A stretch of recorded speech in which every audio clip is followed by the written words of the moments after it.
Guys, welcome to the channel. আমি মল্লিকা চলে এসেছি আবারও নিউ আরেকটা ভিডিও নিয়ে। আজকে একটা রান্নার রেসিপি শেয়ার করবো। তোমরা দেখো আমি কি বানাচ্ছি আর কিভাবে বানাচ্ছি। শীতকাল শীতকাল মানেই পিঠে, আর আমি একটা দুর্দান্ত পিঠে রেসিপি নিয়ে চলে এসেছি। এই পিঠেটার নাম হচ্ছে দুধ চিমই পিঠে। দুধ চিমই পিঠে বানাতে কি কি লাগছে আর কিভাবে বানাতে হবে সেটা সব তোমাদেরকে দেখাবো। প্রথমে কড়াই বসিয়েছি, কড়াইতে জল দিয়েছি, জলটা যেই গরম হয়ে এসছে এক প্যাকেট চিমই দিয়ে দিয়েছি। চিমইটা যেই সিদ্ধ হয়ে এসছে জলটা ঝরিয়ে নিয়ে একটা পাত্রে চিমইগুলো দিয়েছি, তার মধ্যে নারকেল কোড়া দিয়েছি,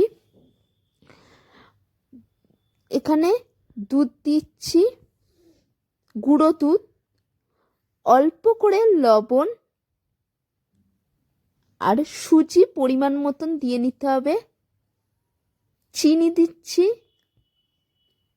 আর ময়দাও পরিমাণ মতন, আর ওপর দিয়ে একটু ঘি দিয়ে দিতে হবে।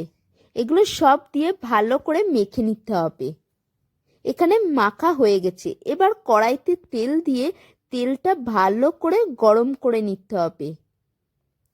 আর যেগুলো মেখে রাখা আছে সেটা বড়ার মতন করে ছোট ছোট করে তেলের মধ্যে দিয়ে নিতে হবে।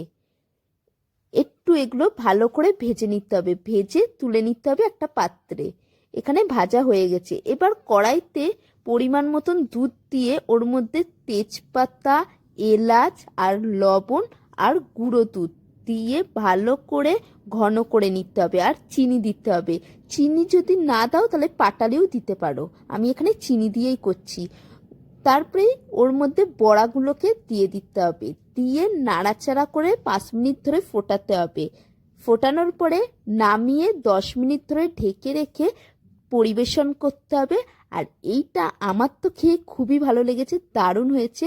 টাটা, নেক্সট ভিডিওয় আবার দেখা হবে।